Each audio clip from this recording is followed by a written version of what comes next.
From GMF here in Brussels, and on behalf of GMF, thank you all for joining us for this discussion today. We're very pleased to be able to host really an afternoon-long conversation about NATO at 70, enlargement, and the future of transatlantic security. We really have a terrific agenda.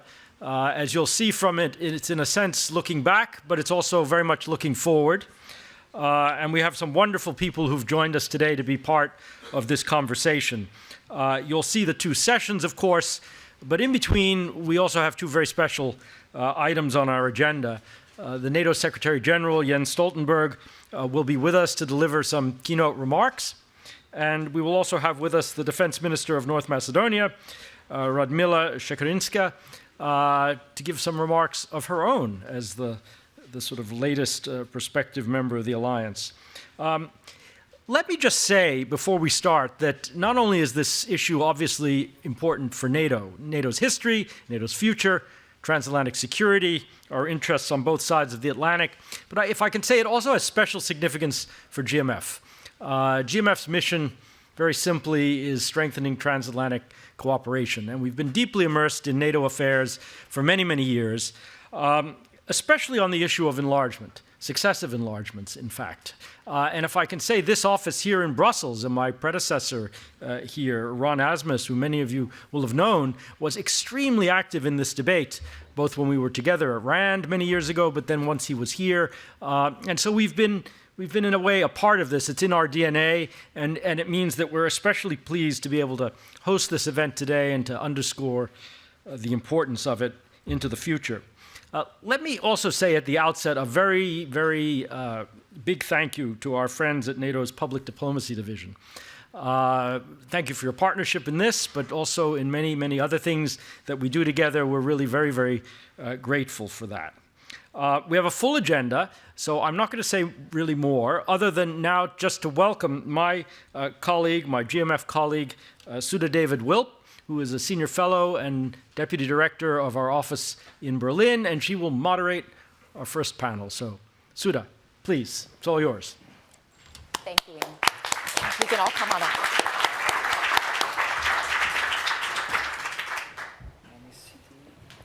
Why don't you sit next to me right here?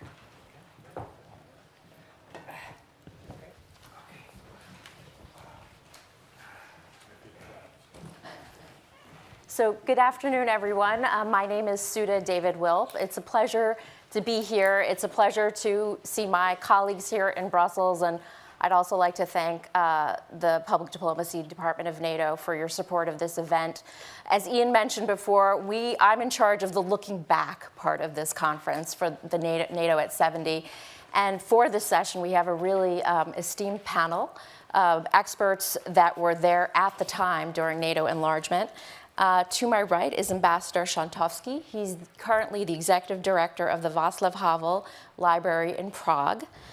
Next to him is Ambassador Mircea Goana, who is president of the Aspen Institute in Romania, and he's also the former foreign minister of Romania.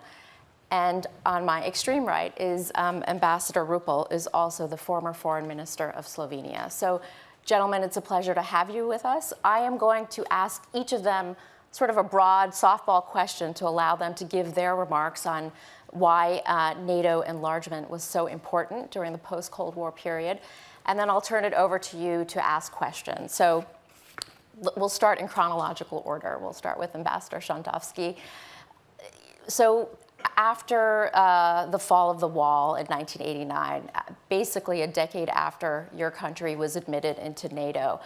But why was it so important for it to happen so fast? My colleague, Mary Serrater, just wrote a piece in Foreign Affairs that talked about how even before German reunification happened in 1990, this was already on the table about NATO accession for the former Warsaw Pact countries. Well, he must have known more than I do, but it wasn't. That's the short and long of it.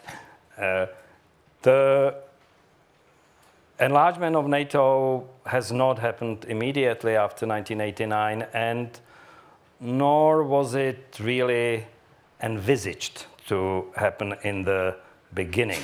in the euphoria of the revolutions in Central and Eastern Europe, there were many people there who believed that this was the end of the two-bloc division of Europe, that we will now have the common European house, as Mikhail Gorbachev put it. And even people, the westernizers, you could say, in Central Europe, even people like Václav Havel said in one of his speeches to the Polish Sejm and Senate in January 1990, he said that eventually the two blocs, Warsaw Pact and NATO can pass away, and we can reunite in Europe on a new basis of collective security and friendship. And it may have looked like that in January 1990, and the philosophical or conceptual reflection of this was the Fukuyama's idea on the end of history. I mean, the liberal democracy has prevailed and it will now reign forever. And we've managed quite successfully to remove the Soviet troops that were deployed all over Central Europe, in Hungary, in Czechoslovakia, in Poland, and in East Germany, of course. And 18 months later, the Warsaw Pact was dissolved on the 1st of July 1991. But then things started happening. And the first thing that obviously happened was the coup attempt in Moscow in August 1991. And all of a sudden we realized that there were people out there who were not reconciled to the end of history, and if they could do something about it, they would. And even more seriously, the new nationalism started spreading all over Eastern and Southeastern Europe, and the conflict in Yugoslavia started a year later, and all of a sudden it was obvious that history is not over and that there are some tough problems ahead. And the two things, Yugoslavia and the first wave of NATO enlargement, were very closely linked, very closely connected. Havel and others, Valenza, and other statesmen from Central Europe repeatedly appealed to the Clinton administration and to President Clinton himself to intervene in former Yugoslavia. The first line of approach, as we know, was we Europeans can do it alone, and we couldn't. And finally, but Clinton and the administrations were not very keen in the beginning to do something about it. It was a domestically orientated administration at first. Is the economy stupid? Was the slogan. No, it's not Yugoslavia, etc., etc. But finally, people in the National Security Council, Anthony Lake, and others began to realize that something must be done. And the coalition that emerged in the I4 and S4 concepts included both NATO member states and some of the new democracies in Central and Eastern Europe, including Czechoslovak and later Czech troops after the division of Czechoslovakia. And we began to demonstrate that we can make our own contribution to the solution of the conflict, and in more general terms to the stability and security of Europe as a whole. And then some people in the United States at first, less so in Europe, with the very honorable exception of Volker Riehe, the former German defense minister, started thinking whether enlargement might be desirable and whether it might be possible. And we have to give credit here to my late friend Ron Asmus and his colleagues at the RAND, Stephen Larrabee and Robert Krugler, I think, who wrote the fast studies on the feasibility of the NATO enlargement, and then it was then the fight started, because there were quite a few opponents within the administration in Washington and in the larger foreign policy establishment. There was a group of former diplomats, very top diplomats, ambassadors to Moscow, most of them, and George Kennan, of course, who started lobbying against the enlargement. People like journalists like Tom Friedman and others who believe that the future of the world is McDonaldization and not the enlargement of NATO, argued against it. The Russia fasters argued against it.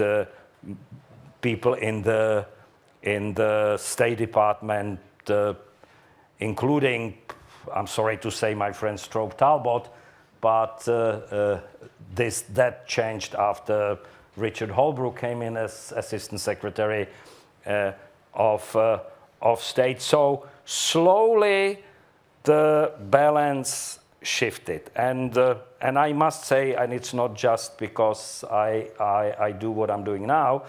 Václav Havel played an instrumental role in persuading Clinton of the necessity of the enlargement, and he also, together with Lech Walesa, played an instrumental role in persuading Boris Yeltsin that the enlargement would not be the end of the world, and they used both rational and liquid arguments to achieve that, but it worked.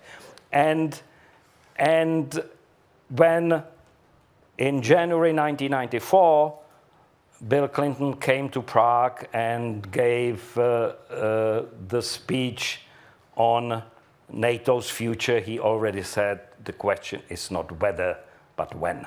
And that was the moment when the administration solidified its position, and the rest of it was working with the Congress, working with the European allies, and trying to keep the Russians silent before it happened in 1999.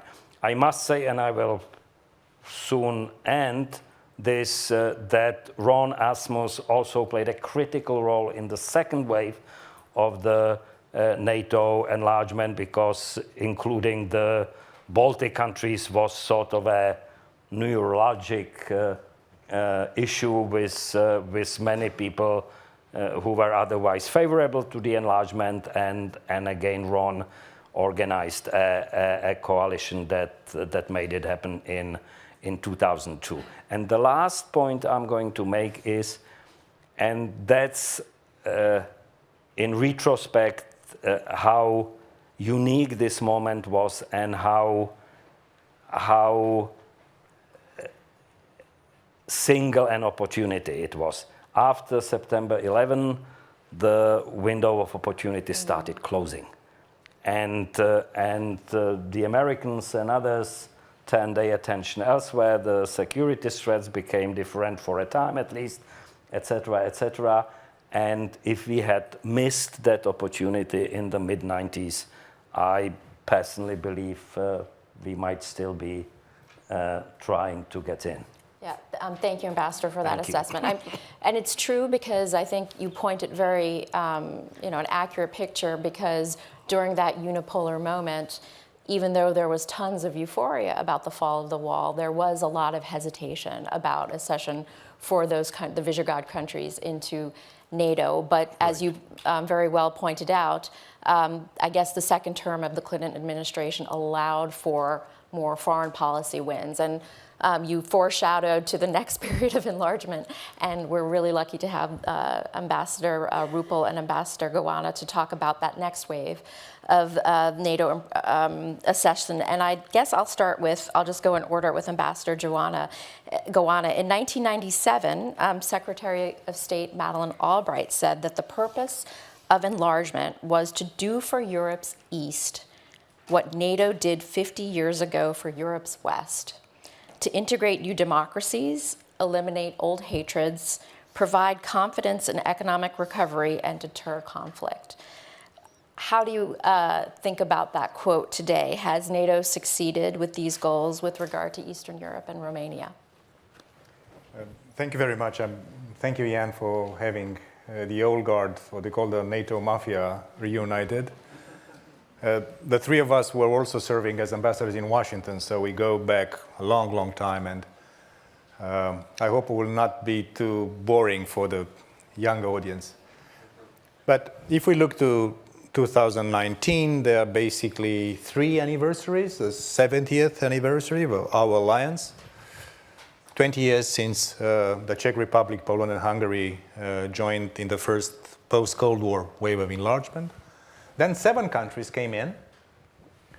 The countries that we were representing at that time, Slovenia and Romania, but also Slovakia, Bulgaria, the 3 Baltic countries, what they call a big bang. And then we also have an anniversary of the latest round of enlargement, which was the 2009 enlargement with Albania, Croatia, and even Northern Macedonia. Even if it was done a few weeks ago, it's part of the same package. You know, the issue of the name and recognition by Greece. I would add one thing that what Mikhail was saying. There was also an interesting moment before the first round, and I'll move to the second round. It was the launch of the Partnership for Peace that many people interpreted as being a sort of a surrogate, a dilatory, or even a substitute for proper NATO enlargement. Funny enough, Romania, my country at that time, was the first country to sign and join enthusiastically Partnership for Peace, to the criticism of our friends in Central Europe that were better positioned than we were at that point in time. They were mad furious. They criticized openly the issue, and it's true that in the American administration and in the US Senate, because we have never to forget that there is a ratification process which is equally important in the American system, many people saw Partnership for Peace as a sort of a President Yeltsin was so happy when he heard about Partnership for Peace that he believed, I think sincerely, that this was also a way for the United States to basically delay, postpone, for some time at least, the enlargement. We also have to look to the fact that the 3 anniversaries that we celebrate this year are the symmetrical 3 ways of enlargement to the previous 3 ways of enlargement since the creation of NATO, with Germany in 1955, with Greece and Turkey, and Portugal, I think. So if you look to this more historical view of the extension of the alliance, I would say, to answer your question, we should have an exercise of imagination. What would have happened if NATO would have not been in the position to successively enlarge? If we switch to France and to Jean Dassin, si tu n'existais pas. Imagine for 1 second, for 1 second only, what would have been the state of Europe, the state of the Transatlantic partnership, the state of the world, without these bold, courageous, and difficult decisions to be made. In the first round of enlargement, when again the 3 countries from 1999 were better positioned, Slovenia and Romania, we tried as ambassador. I think the Romanian state should give me, in perpetuity, shoes to replace the thousands of miles I've done on the hallways of US Congress. We are running like crazy to catch up because we were afraid that once the first round would be completed, the doors would be shut. And this is something that we are really very much concerned about. I hope there is not a new wave of NATO enlargement happening in the hallways. I hope it will be less difficult than the previous ones. So I disagree slightly with Mikhail in saying that 9/11 was affected the enlargement. I think that just the opposite, at least for the case of Romania and Bulgaria, Afghanistan, Iraq, were playing in our favor. Because in the first round, the traditional space between Germany and Russia, which is Central Europe, had to be constructed or reconstructed somehow. When it came to the post-9/11 situation, the geographies of Romania and Bulgaria became far more relevant. Even today, Romania is one of the springboards for all these operations. So all of a sudden, the Black Sea, which was an obscure sea, the Caspian Sea, which was a non-existent sea on the radars, and the Greater Middle East, which was out of area for any NATO military planning before, all of a sudden have become the epicenter of the conversation. We've been in Afghanistan as NATO for 15 years now. So all of a sudden, the whole dynamic changed. I think, again, Ron Asmus and the other friends who were able to frame the conversation in Washington, why should we have such a big enlargement from the Baltic countries? Difficult sell? To countries like Romania, Bulgaria, Slovenia, and Slovakia, this was really a difficult sell to make. I do believe that the enlargement played and plays an exceptionally important role, not only in pure defense, but also in the democratic processes. Let's not forget that NATO is, as the European Union, also an instrument of liberal democracies joining forces. This is not only about 2% of GDP for defense, which I believe we should respect because we committed to the Wales summit to be doing that. We don't need President Trump to remind us that obligation, even if sometimes he does it in a sort of more exotic and imperative way. But there is also a more transformative force that the enlargement of NATO played. And let me say something which I hope is not too heretical in Brussels with the other institutions based in Brussels. I would say that probably neither of the enlargements of the EU would have not happened without a prior enlargement effort done by the US through NATO. With all my friendship and my respect for the EU, which is also our home, as NATO is our home, I do not believe that we would have had in Europe enough adrenaline and political will to be doing this. I remember meeting Putin once in 2004, just after Romania joined NATO. When we were received by the top leadership of my country in the Kremlin. And I remember vividly, and I think I can say it publicly now because the archives, I think, are relatively open, in Romania at least. Not in Moscow. In Romania at least. And he said, listen, with NATO enlargement, I think we can live with. But beware of the enlargement of the EU, because you'll become the economic colony of the West. And you'll not be in the position to retain your national economic sovereignty. I remember vividly this phrase. Of course, it was tactical, because NATO already happened for Romania. EU was still in the waiting. But if I go back to Joe Dassin, for the younger generations of Europeans and Americans, imagine what would be our world without such a strong security commitment between the two sides of the Atlantic.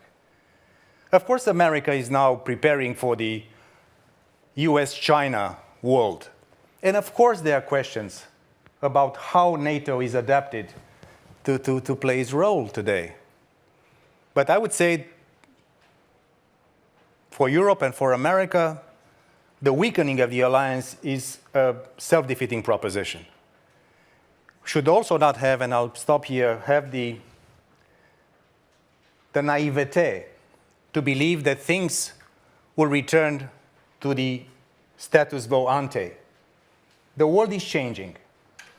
And any political, societal, or human construct that is not adapting to the changes in the conditions that are surrounding that construction is supposed to become irrelevant and eventually slowly die.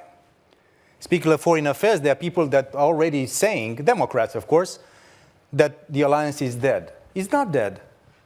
It's up to us to imagine what kind of relationship we need in the future.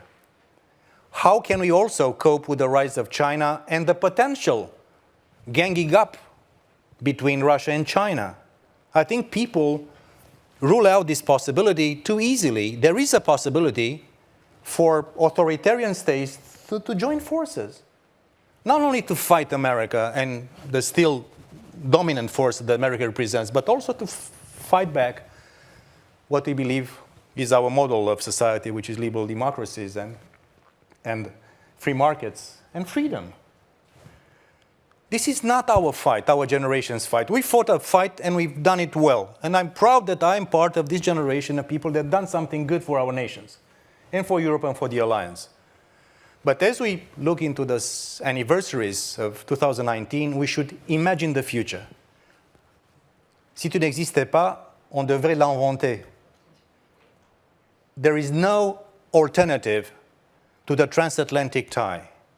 Reimagined, reconstructed, deconstructed, and reconstructed. I don't know how.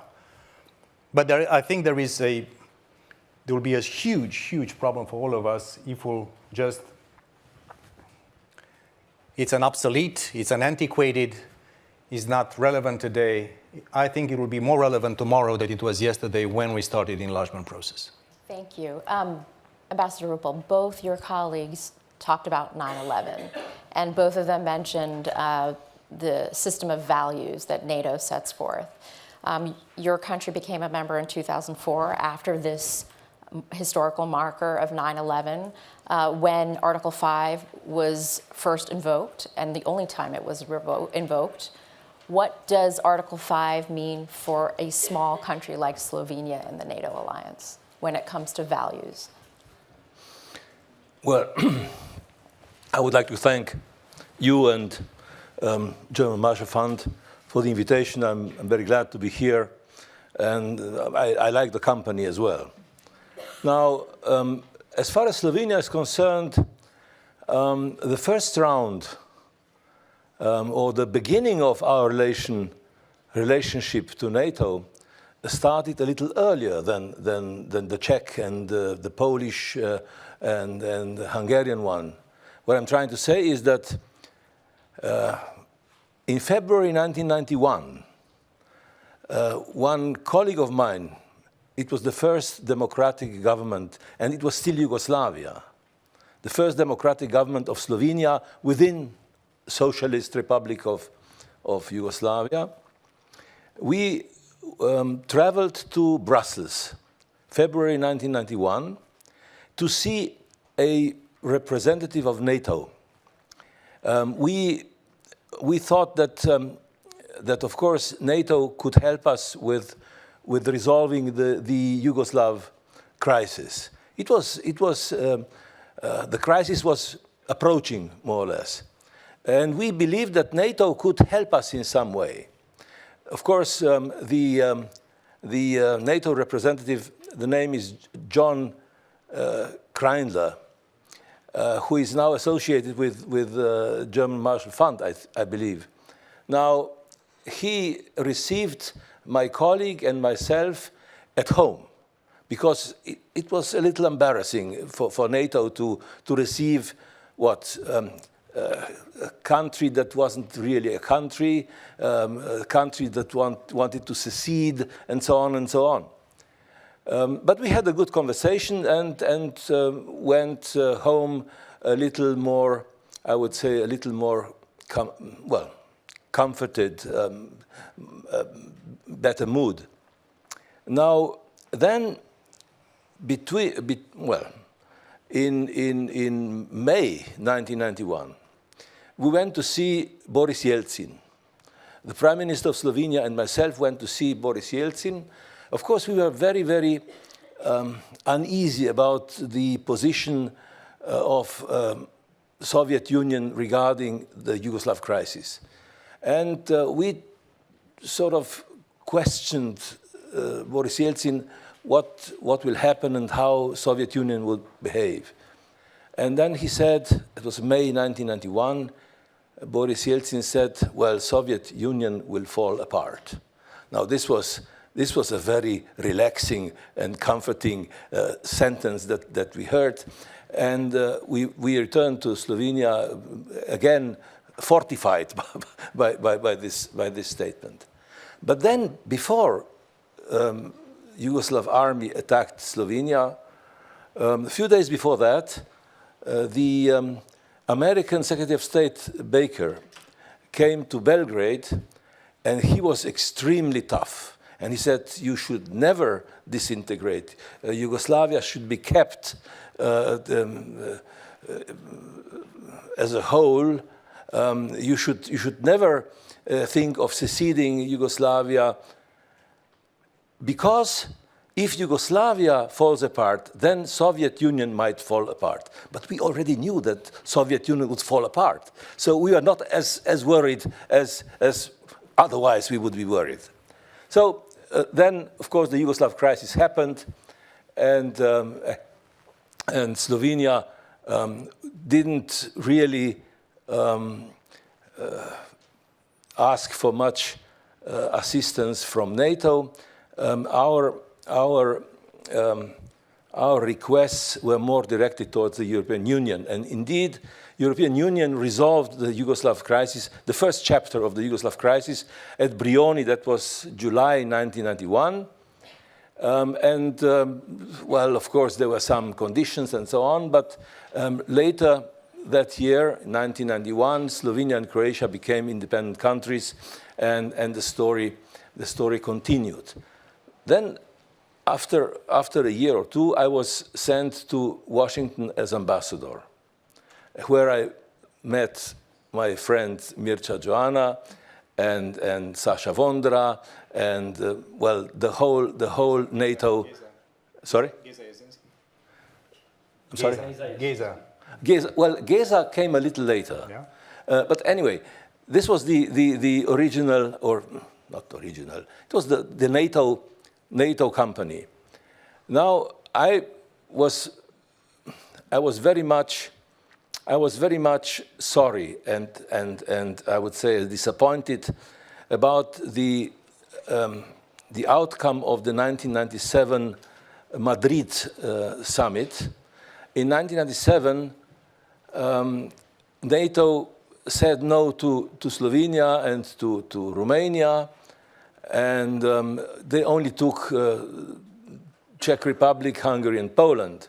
I was, of course, it was a solidarity, how shall I say, feeling that I felt as ambassador in Washington. But of course, I was a little worried and of course sorry and disappointed. And I remember the shoes issue that Mircea mentioned. We went to see senators and politicians in Washington together sometimes, quite often actually. And this was the next wave actually. It was the beginning of the next wave. And of course, we had some hopes, but we were not so sure.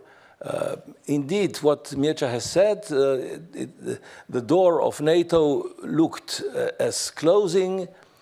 I remember once talking to National Security Advisor Brzezinski, of course, you know, I was lobbying all the time, 24 hours a day practically, and he said, "Well, what shall we do with Slovenia? If we need Slovenia, we occupy it." And of course it was a joke, but it was a tension kind of situation, and only after September 11 things changed, and they changed really drastically. That was a drastic change. 7 new members, and the Vilnius group, actually, as it was called, and this really meant a major change, and for us it was achievement. for me, it was a major achievement because I felt that I was, so to say, responsible for the operation. I was foreign minister first time between 1990 and 93, second time between 2000 and 2008. And, but the general public, the Slovenian public was not as fond, as enthusiastic about NATO as I was, and especially the media. They expressed disappointment, of course, because of the 1997 Madrid summit. But again, you know, the leftist groups in Slovenia sort of worked towards finding some alternatives. And so our ambassador in United Nations joined the New Agenda Coalition in 1998.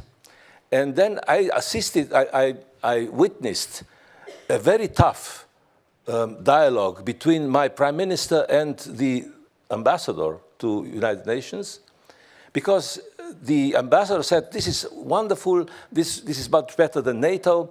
But our prime minister said, no, we want to go to NATO. We don't want to stay outside. But we had then a referendum. In 2003, we had a referendum. And against all expectations and against, I was one of the targets of attacks, quite vicious, and practically everybody that was advocating membership in NATO, they said, well, referendum will fail, you will never get majority. We got 66% in favor of joining NATO, after all the pressures and after all the influences. But let me come to the main point now. The main point is, if you look at history after World War II, what did the European Union mean? What was it about? It was about reconciliation between two former enemies, France and Germany. Now, of course, former allies like Russians and Americans were divorced at that point, and NATO was, in fact, not a reconciliation organization, but it was also a confrontation organization. What happened with the two rounds of enlargement was NATO becoming an organization of reconciliation. I think that if I remember Yeltsin, especially till the end of the 90s, it was a situation of cooperation. Remember 2002, NATO-Russia Council has been established. So it was a moment in history which was, I understood it, and I was absolutely happy about it, as a moment of reconciliation between East and West, between communist and capitalist countries. And so, in a way, what Mr. Żantomski has said, it was the vision of Fukuyama, end of history. Well, you see, we are all together now. Then, of course, things started to change. I remember, unfortunately, that summit was in Bucharest in 2008. In 2008, the situation changed again. But let me stop at here. I do believe that NATO has been and could become again an instrument of reconciliation between East and West. We must only be very persuasive. The three of us have been quite persuasive in our time. Thank you. Thank you. So I'm just going to sort of put 2 points out there. You can choose to answer one or both. And I'll sort of pick up where you left off, Ambassador Ruppel. You called NATO an instrument of reconciliation, but you were all ambassadors in the 1990s in Washington. So I want you to try to channel the zeitgeist a little bit, because I know we're always getting ahead of ourselves. You're talking about why NATO is also important now and into the future, but let's try and take the chapter of history and think back to that moment. Why was it so important in terms of creating a Europe that was whole and free? Maybe you can all comment on that. And then you talked about reconciliation after the post-Cold War period. So NATO embarked on this sort of double strategy of admitting former Eastern European countries into the alliance and also trying to accommodate Russia. Was that ill-fated, or do you think it could have worked? So I'll let you pick and choose. You can choose not to answer any of them, or both of them, or one of them. Who would like to start? Well, I'd love to agree. It's very tempting, but I think that to think of NATO as an instrument of reconciliation would be a bit of a Whiggish history of NATO. NATO is an instrument of collective defense. That's what it started as, and that's what it is still today. When the international conflicts die or are resolved, etc., NATO, which has also a political function, can work as an instrument of reconciliation. But its ultimate purpose is to be there when there's not an agreement, when there's a risk or a threat or a conflict. And I'm afraid that the last 10 years of European history, Georgia in 2008, Ukraine in 2014, Crimea, etc., have reminded us that there is still a role for NATO to play as an instrument of collective defense. The problem with history is that in retrospect, it always looks more clear and more straightforward than when it is really happening. And I believe that's also the case for NATO. First of all, I need to say that thanks to your shoes having been worn off, you actually came pretty close to joining NATO in the first wave. And a few months before Madrid, it was still, a bit of an open issue, and you had some powerful allies to help you try. But as long as we're still together now, it's okay. The second thing is, you mentioned, Mircea, the Partnership for Peace, and it was, in the end, it turned out to be a very good plan. But when it was happening, when there was a meeting of the so-called principals in the White House, I think on the 16th of October, 1993, which agreed on starting the Partnership for Peace plan, but different participants, as we know today, carry different interpretations away from the meetings. Some of them thought it was a surrogate for NATO enlargement, and some of them thought it was the first stage. And eventually it stabilized in the idea of the Partnership for Peace being kind of a waiting room for enlargement. But there was an event in the meantime that helped to solidify that concept, and that was the trip that John Shalikashvili, the former chief of staff of the armed forces, and Madeleine Albright took to Europe at the end of 1993, and they met with a very aggravated Lech Walesa in Warsaw, who told them that the plan was a betrayal and a new Munich, etc. He didn't mince words. Walesa never did. And he threatened not to come to the meeting in Prague for President Clinton's visit.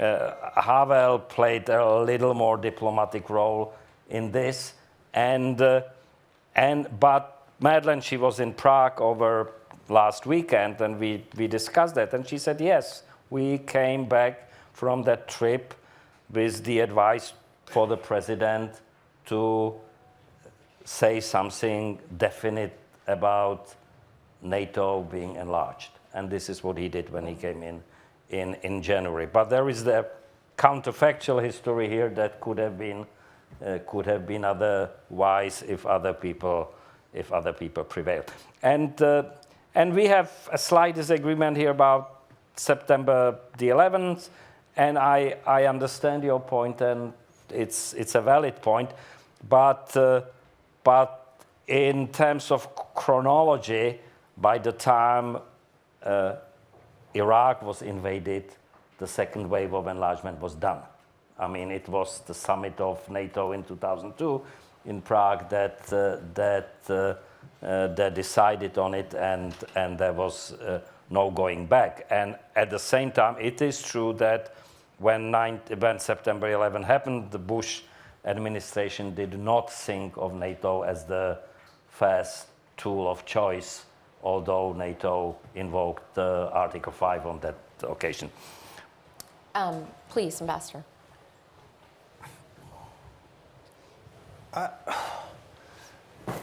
It's difficult to explain to an audience which has not lived the history of our region, Central, Southeast Europe, Eastern Europe, call it as you wish. And the moment when communism collapsed and the Cold War was won by America and its European allies, I think our radars, historical radars, developed over tough history and tough geography, told us, without being explicit, but told us in a sort of an intuitive way, in a sort of a subconscious way, that this is a moment that could not last forever. And history is always different, but has one rule: great power competition. I could not buy, as a Romanian, Francis Fukuyama's approach to the end of history, even if I respect Francis and we are friends. I could not believe, because my collective memory, my ancestral primitive brain told me that this is not the case.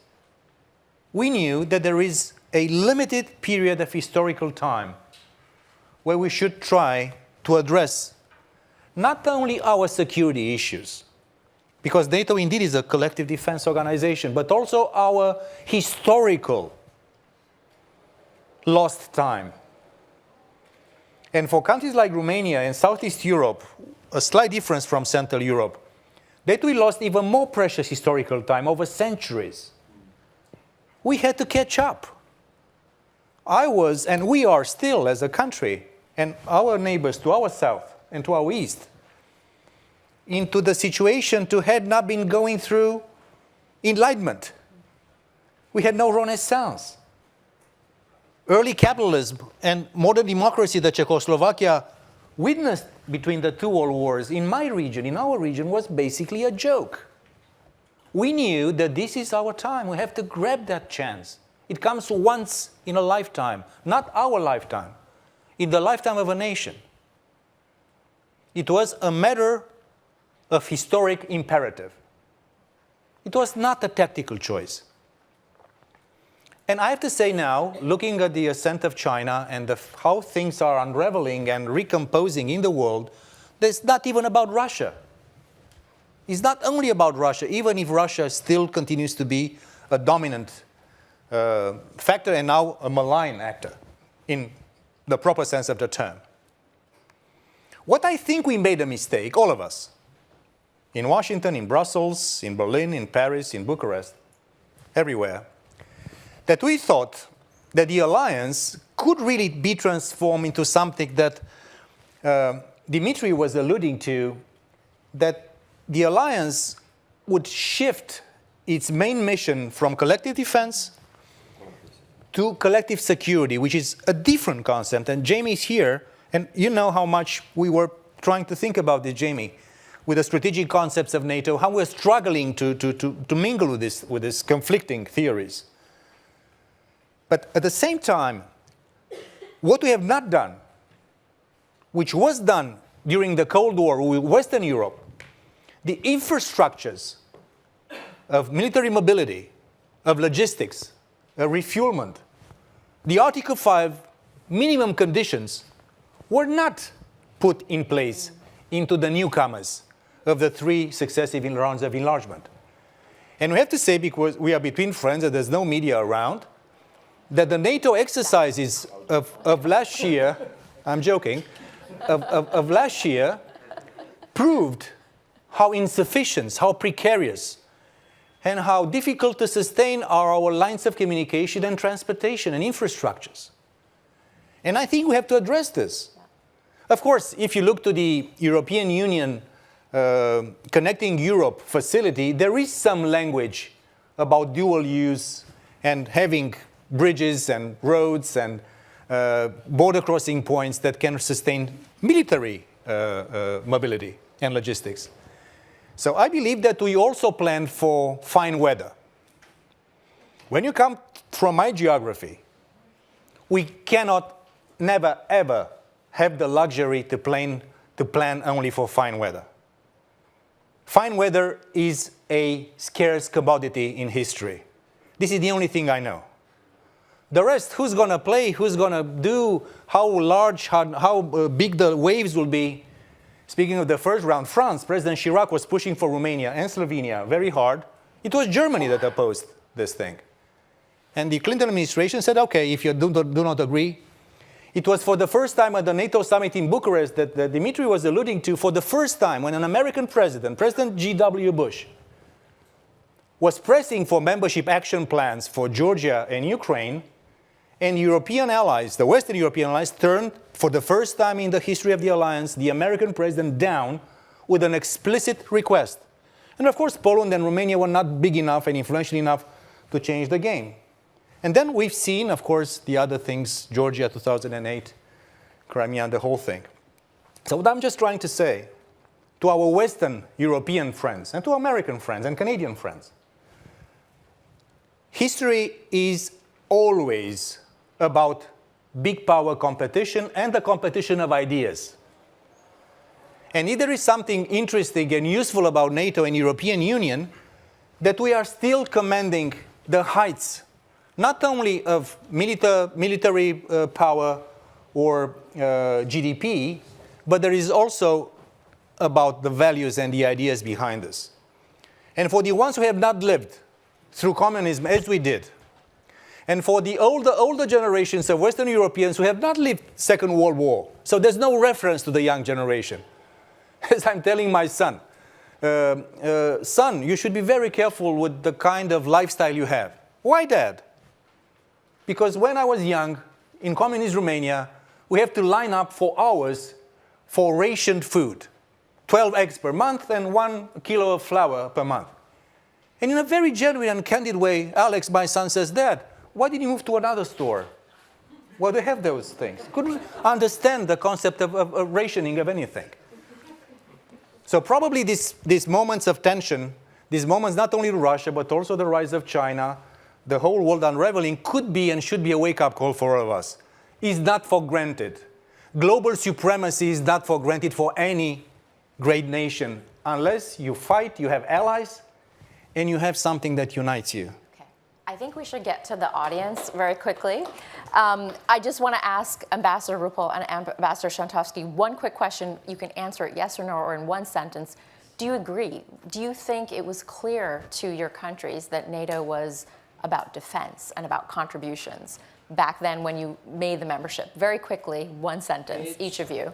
Not just about defense. It is primarily about defense, but it's also about the political values and the political coalition that NATO represents. And, right. and I think the best cases in point to show that are the cases of Slovakia, which was left out of the first wave of NATO enlargement because under the Mečiar government it went authoritarian way. And only the prospect of eventually making, NATO brought it back on track. And I think Macedonia, Northern Macedonia now is another case in point. I think the example I can give you is that former Foreign Minister Sikorsky was in Berlin recently and said that actually the diplomatic language of the past perhaps didn't make it seem clear that NATO contributions were obligatory, or not obligatory, but were called for. It's collective security for mutual benefit. Was that made clear when you joined NATO? I would like to use this opportunity to tell an anecdote. Now, in 2 minutes, please, because I've got to get to the audience. Yes, it will be short. In December 1992, there was a CSC meeting in Stockholm. And there, now this is of course in reference to Russia. There was a very interesting contribution by the Russian Foreign Minister Kozyrev. He made two different speeches. In the first speech he said, Russia, as you knew it, changed. Now we realize that we are more an Asian country than European country. We support Milosevic and Serbia. We shall be not as attentive as we used to be towards Europe and so on. And then there was a moment of great embarrassment, and Eagleberger, who was Secretary of State of the United States, said to me later that he was really scared and he was already preparing to call Washington. And then, the Swedish Foreign Minister Uglas said, Mr. Minister, could you explain what you have just said? And then he said, you see, this first speech I gave would become reality if Boris Yeltsin was not president of Russia. As long as Boris Yeltsin is the president of Russia, Russia will stay on the European course. Now, I think that Kozyrev, well, he didn't last a long time, but whatever he said was very important. And you have raised the issue of security and defense. Yes, there is a strong aspect of security also with NATO, and I hope that, of course, what the enlargement went, what the enlargement meant, reconciliation, not reconciliation all over the world, but the European reconciliation. And I wish that this enlargement continued. Thank you. All right, I saw one hand up here. I will take two at a time. This is being live streamed, so it's on the record, and there should be microphones in your armrests. After you've stated your name and question, please make sure you shut off your microphone. You, sir, first, and then the gentleman in the back, and then I'll take the next round. There's a microphone in your armrest.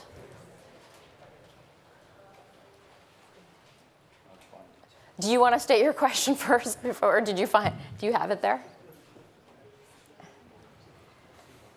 So the directions are right here up on the screen. The microphones are in your armrest. Okay, very good. Yes. I can hear you. Can everybody else hear him? Can you hear me better now? Just try to project. Go ahead, and I'll repeat the question. Yes.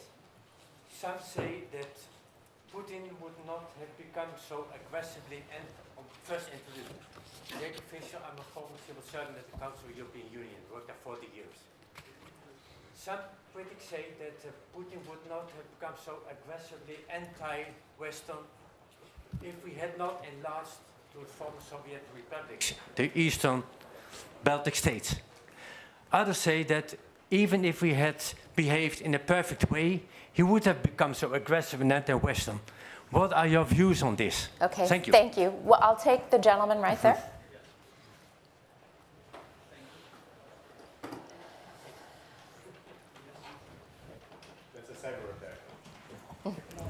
Now?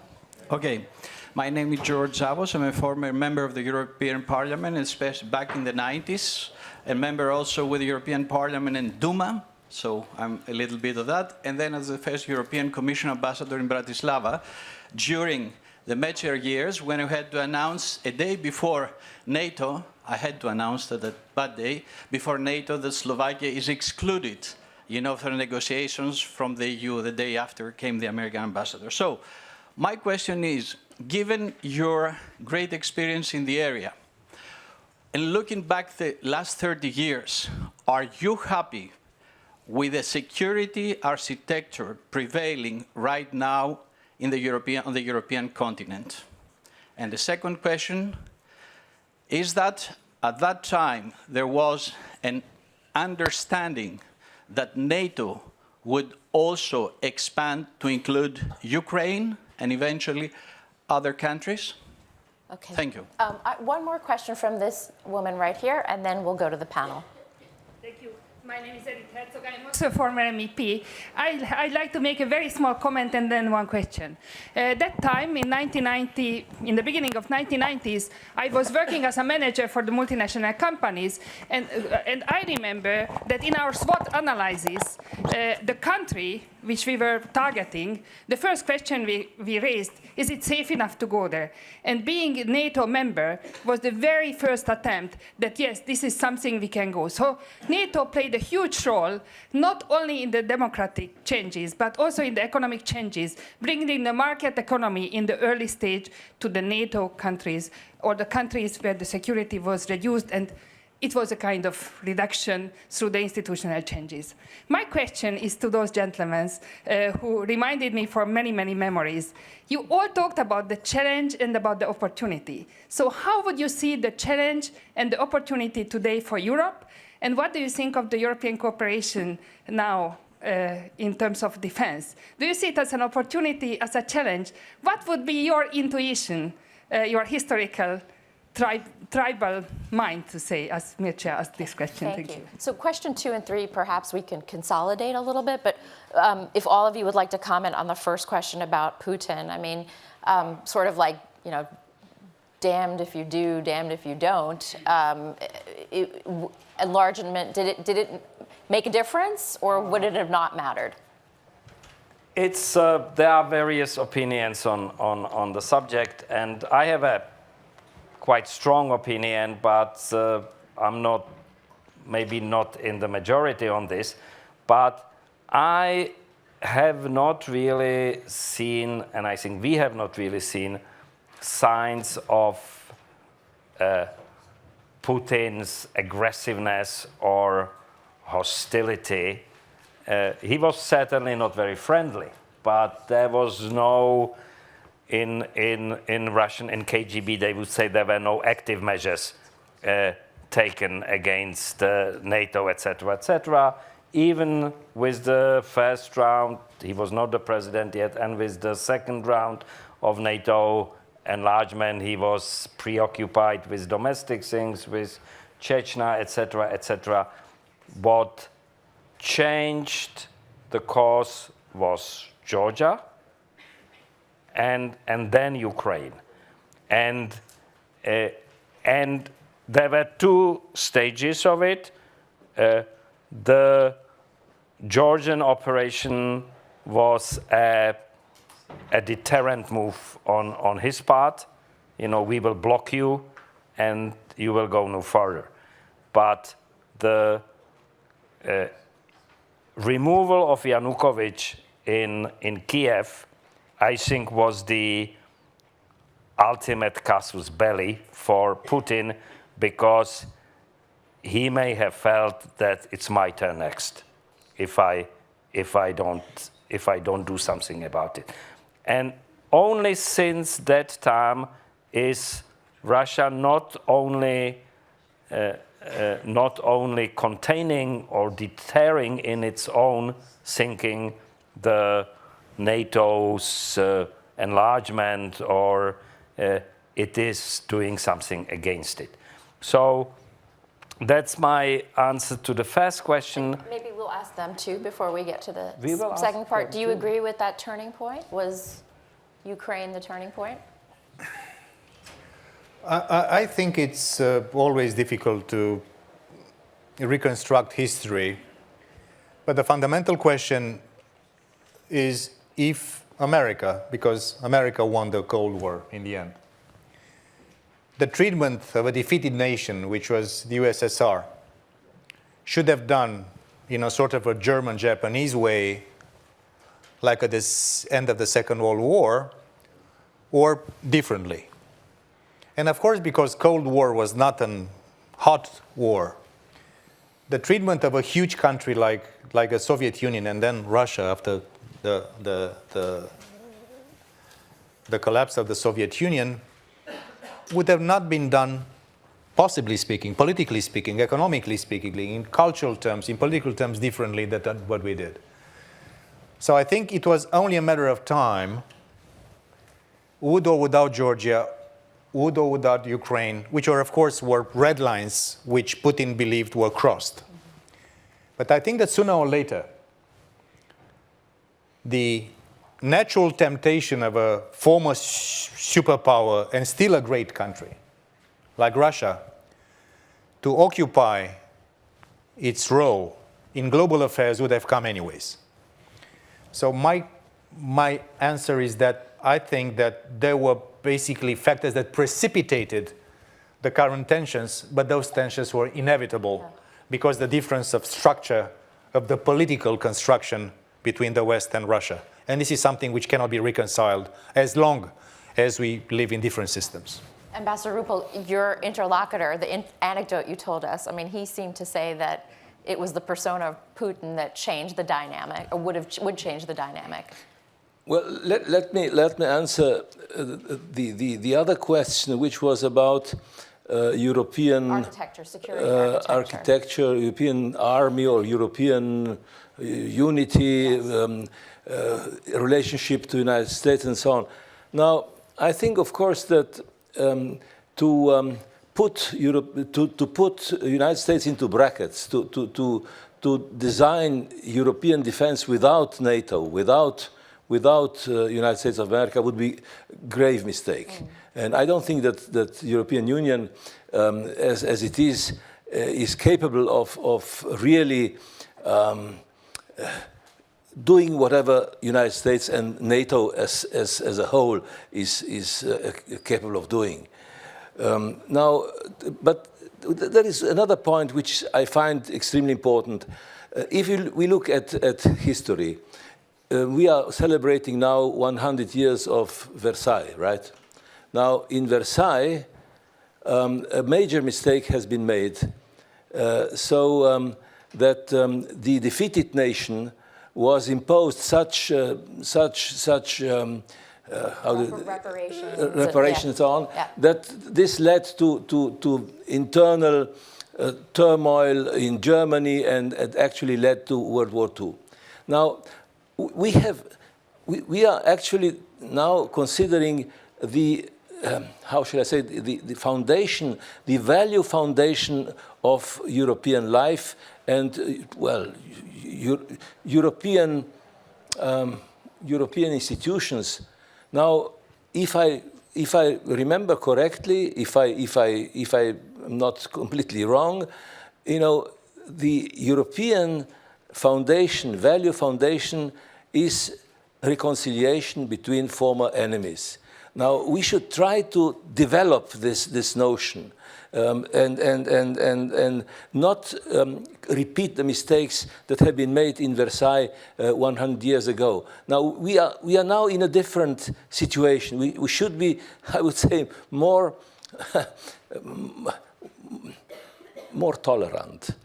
More tolerant, and of course, as far as European Union is concerned, without United States of America, that would be an invalid. So we'd like to circle back to that question about security architecture, opportunities and challenges today. Yeah, I will be very brief on the question of security architecture. I think, to paraphrase Winston Churchill, I think it's the worst possible security architecture with the exception of all the alternatives. It's, just to think of alternatives of a European security architecture at this time based on something else than a NATO basis gives me shivers, and I'm serious. And on the question of, yes, absolutely, the economic factor of NATO enlargement, or the economic aspect of NATO enlargement was extremely important for my country, and I think for other countries as well. I think the European Union, in its successive incarnations, was built on the illusion that Europe can represent a global power, a superpower at the global level, without having also hard power at our disposal. And I say our disposal because we're all Europeans. And this illusion was normal and natural because of the American security guarantees to all of us. Secretary General, welcome.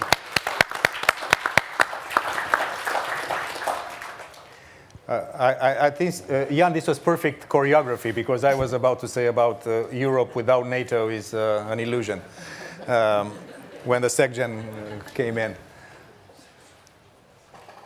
Hello, Juana.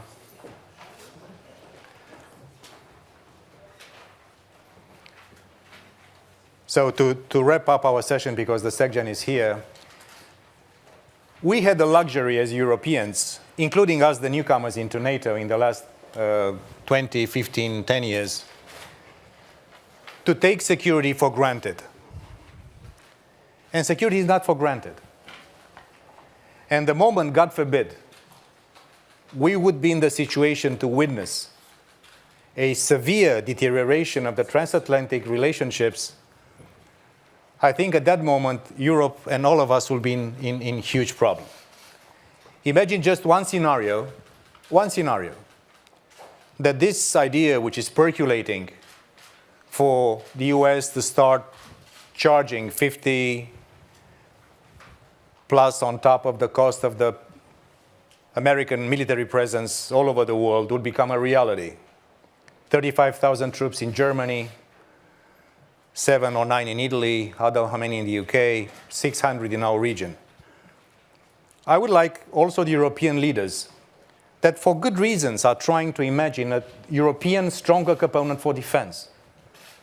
How would be, si tu n'existais pas, this American security guarantee for all of us under Article 5?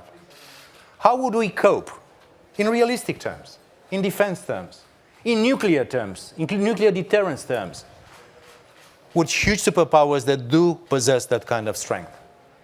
So I think we don't have the luxury of choosing between the one and the other. And I think we have to do whatever it takes to rescue this relationship.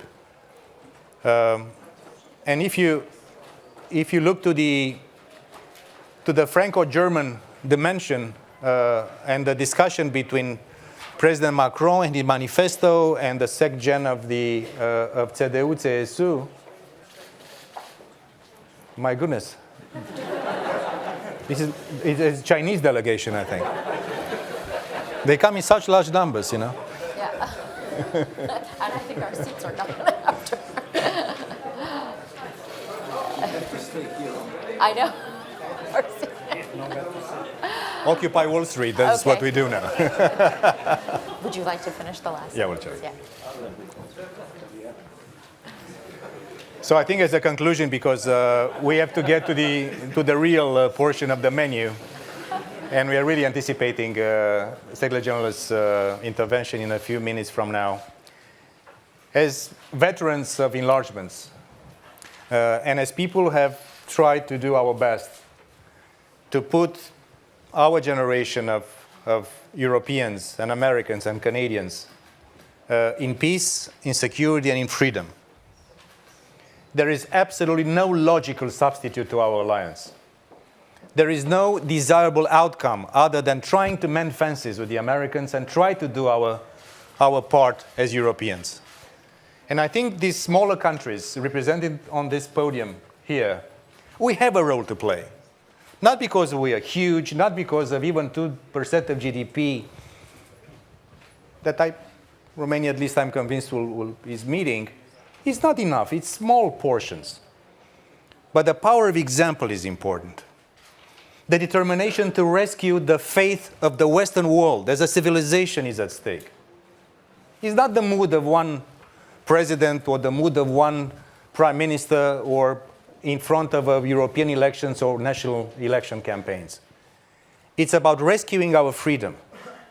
It's about defending the values that we, in my part of the world, in our part, we have been denied for decades and decades and decades. I do not like to go back to a society which is not democratic, which is not safe, which is not strong, and is not fighting back to the challenges around the world. This is our alliance. And that's, I think, as veterans of this exercise, we just hope, work, and pray that we'll have the lucidity to continue together and to invest together in this wonderful construction of ours. It's ours. It's ours, and we should stay like that and defend it at all costs. Thank you very much.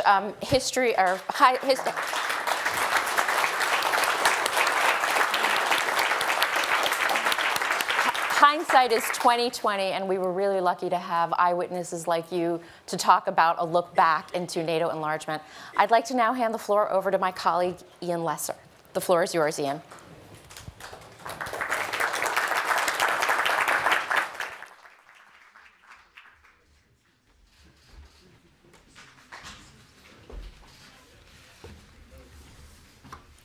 Sudha, thank you, and our thanks to you for this first panel and this first conversation. We have some interesting things for you coming up. Of course, we have the NATO Secretary General with us for his remarks. I'll welcome him in a moment, but I also wanted to say that after that, we're going to have a very interesting photo op with ministers and senior representatives from enlargement countries from recent decades. So before I forget, at the end of the Secretary General's remarks, if you would please just keep your seats while we do that so we can have that photo op. And then perhaps even afterwards so that we can let the ministers leave and then we can have our coffee. But that aside, it's my great pleasure, it's really our honor to welcome today Jens Stoltenberg, NATO Secretary General.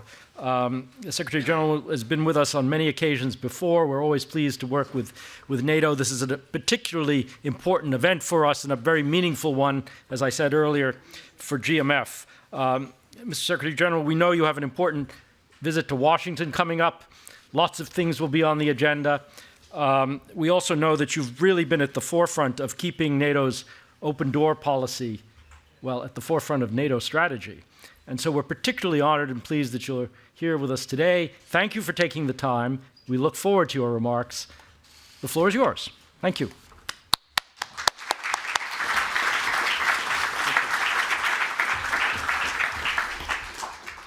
Dear Ian, ministers, ambassadors, ladies and gentlemen, first of all, thank you so much for hosting us today. And I know that you have already addressed the fact that this year is an important year for NATO for many different reasons.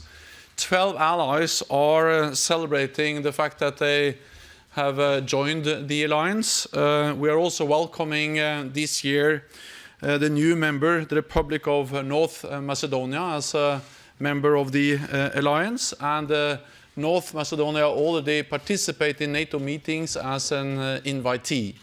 And then, of course, we also celebrate the 70th anniversary of the alliance. And then I celebrate that also I became 60 just a few days ago.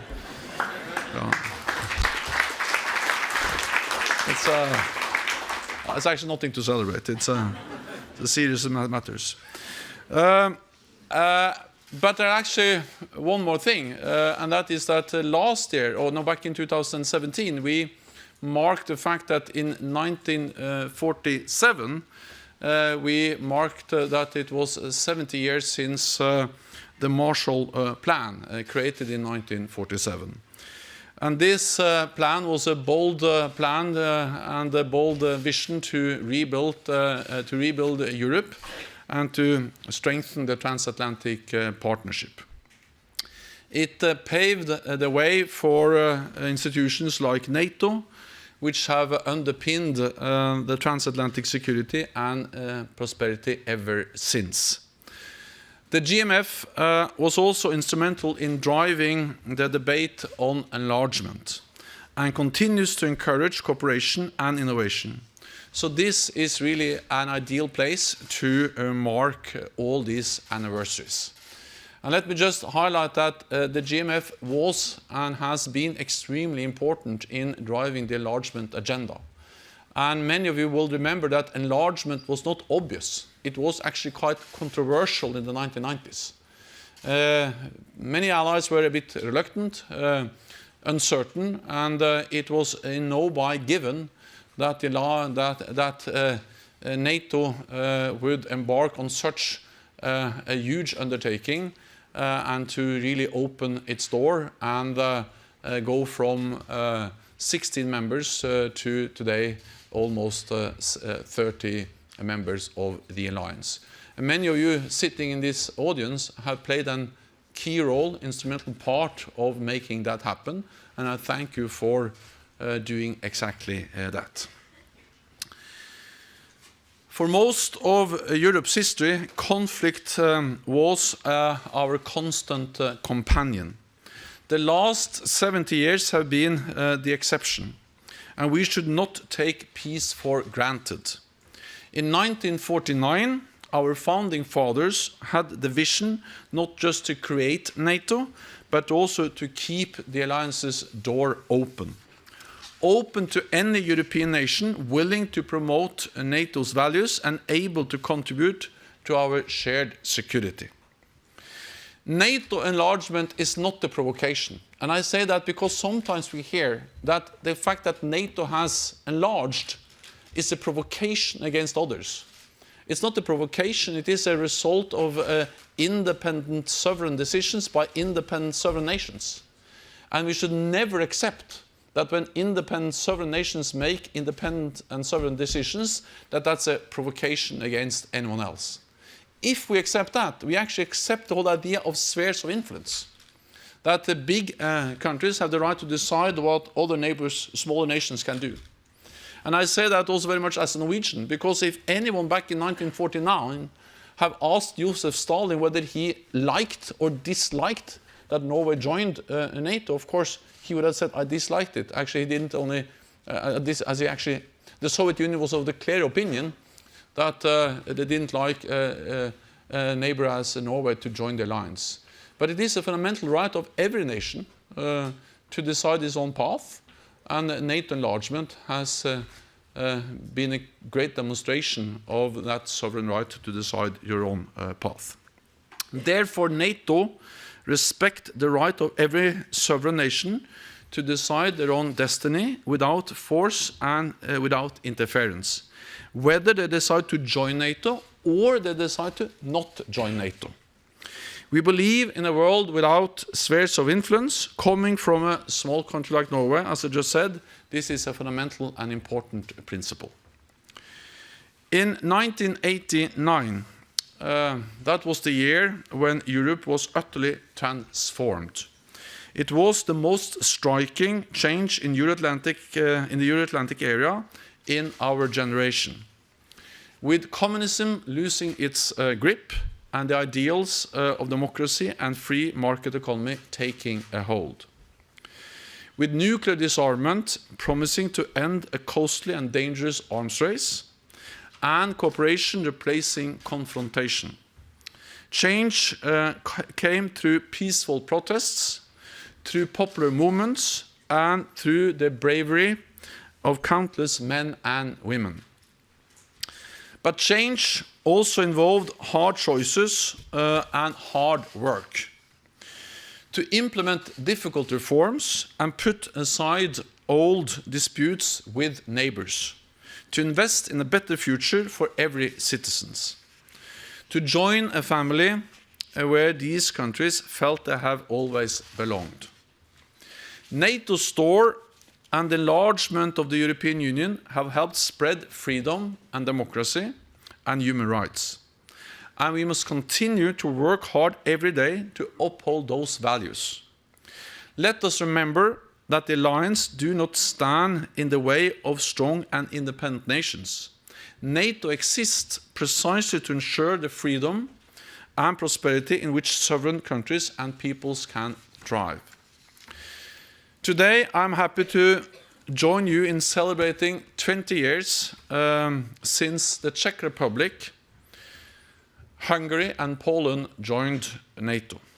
15 years since Bulgaria, Estonia, Latvia, Lithuania, Romania, Slovakia and Slovenia became members, and 10 years since Albania and Croatia joined the alliance. All of your countries, and you're all represented here today, have shown great commitment to our alliance. You contribute brave and professional troops to our missions and operations, to fight terrorism and to maintain stability beyond our borders, from Afghanistan and Iraq to the Western Balkans.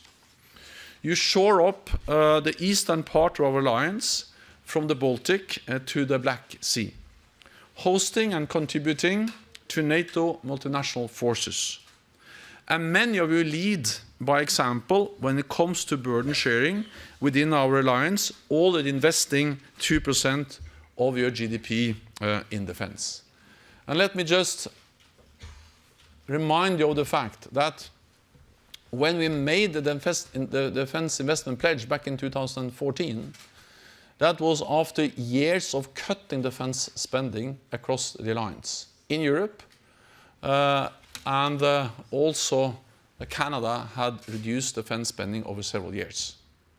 What we have seen since we made the Defense Investment Pledge back in 2014 is that now all allies have stopped the cuts, all allies have started to increase defense spending, and more allies meet the 2% goal. Back in 2014, only 3 allies spent 2% of GDP on defense. This year, 2018, 7 allies met the 2% target, and Romania was extremely close.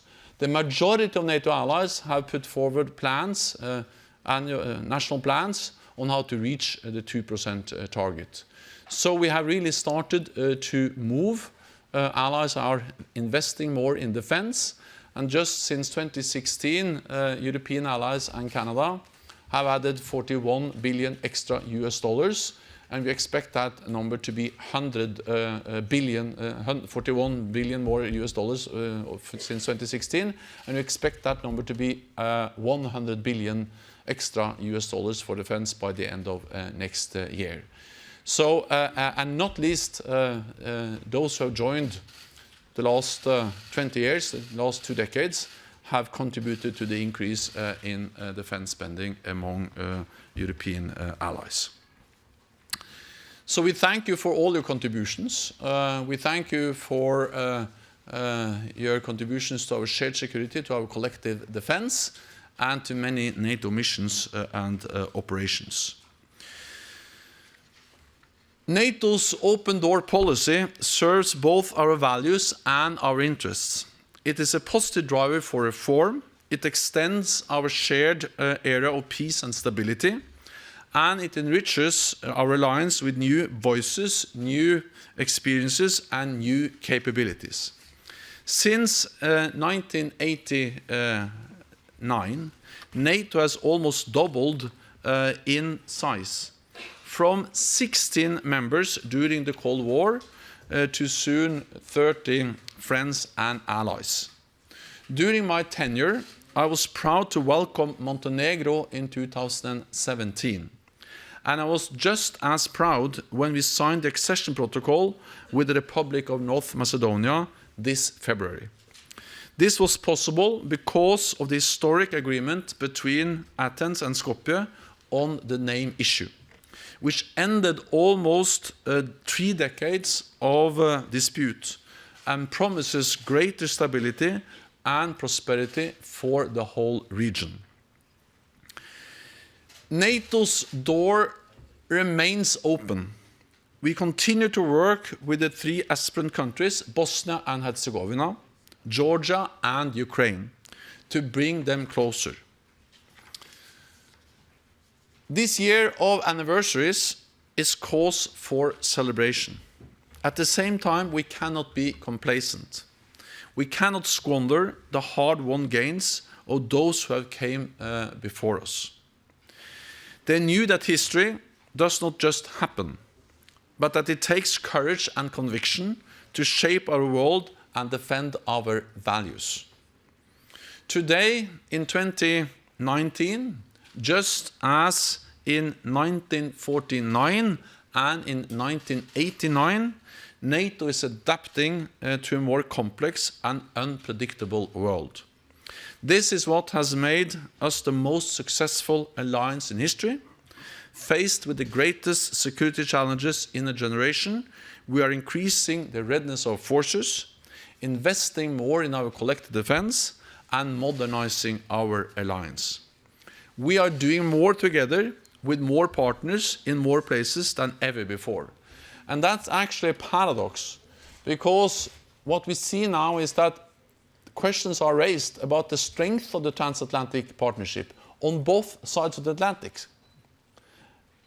Those questions are asked at the same time as we actually are doing more together in North America and Europe than we've done for many years. The US is not decreasing its presence in Europe, but the US is actually increasing its presence in Europe. With more troops, more exercises, more funding for US presence, and more investments in infrastructure.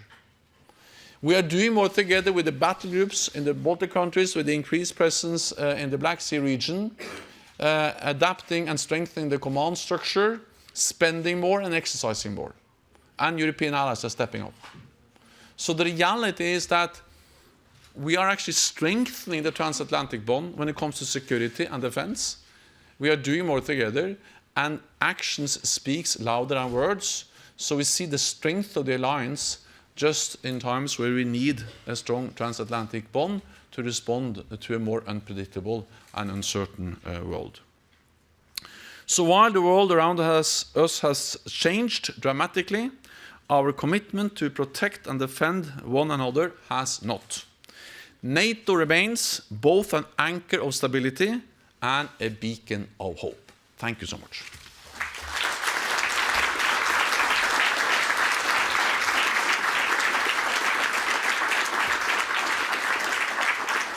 And then my understanding is there are no questions, but there are beautiful pictures. Exactly. Yeah. Exactly. Which is even more important. Yeah. Yeah. Thank you very much.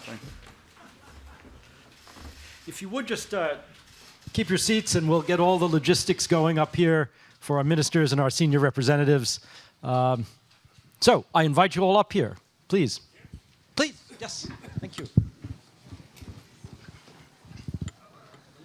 You can leave your back here, I suppose.